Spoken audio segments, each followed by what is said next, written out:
Decades of research indicates that all neurotypes experience feeding difficulties during their childhood years most of the time. While it is estimated that 20 to 50% of neurotypical children experience feeding difficulties, whereas 70 to 89% of individuals with developmental delays experience feeding difficulties, and it tends to prolong into their adolescence and in some cases even into their adulthood.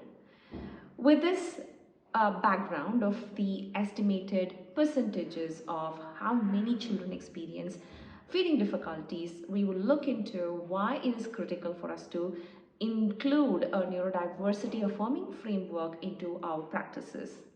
Well, there are several approaches that claim to treat feeding difficulties in children, but we do come across interventions that promote rewards, punishments, holding back a child's favorite item for them to complete their meal. This is more often compliance inducing model.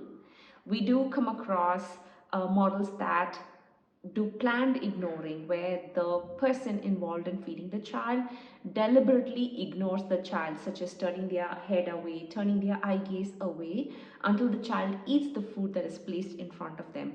Now, these kind of practices are not neurodiversity affirming. They step into the child's personal space, they enforce compliance, and there are even approaches that promote physical restraint and mechanical restraints on children.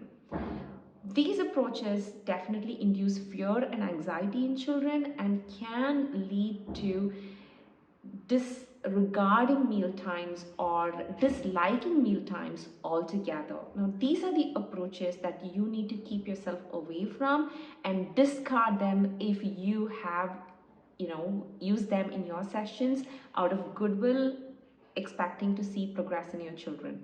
If you've done that, it's all right. We all do with good intentions, but it's time for you to discard and embrace a neurodiversity affirming framework into your pediatric feeding practices. The neurodiversity movement started in 1991 and has gained popularity over the last 2 years. And I encourage you to use a neurodiversity affirming framework because it is going to give the child the autonomy that they need with the support that you can provide. This will facilitate children to have positive affect towards meal times, and it definitely incorporates responsive feeding into the practices. I'm going to talk about 4 aspects that you will consider when using a neurodiversity affirming framework into your feeding practices. Number 1, build a relationship with the child. Even before you start with a feeding practice, probably straw drinking or open cup drinking, or trying to teach the child to chew the food, whatever it may be, start by first establishing a rapport with the child.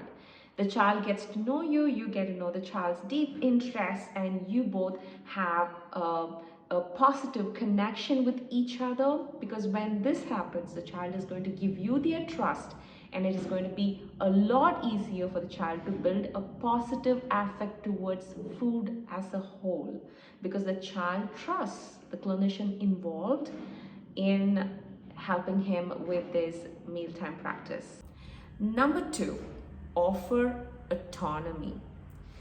What I mean by offering autonomy to the child is basically support of autonomy, because we don't actually offer it, we support it. I'm just correcting my phrases here.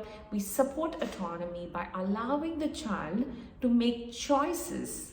They get to choose what food they would like to serve on their plates. They get to choose how much quantity will be served. They get to choose how to interact with the food. Is it going to be with your hands? Is it going to be with your tool?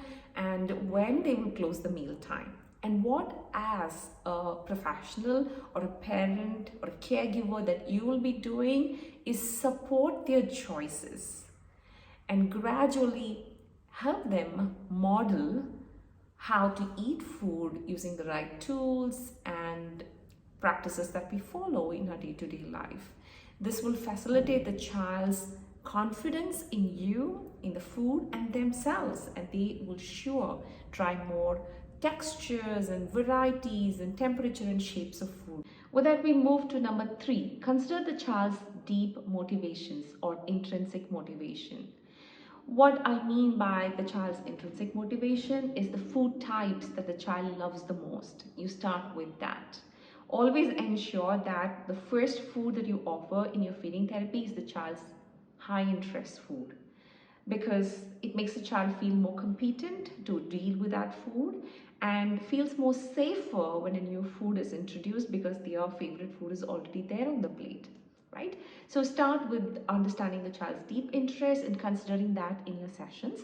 And when you are building on the quantity, you're building on the different varieties of foods, you build one step at a time over what is safe for the child and what deeply interests the child. And lastly, number 4, presume competence.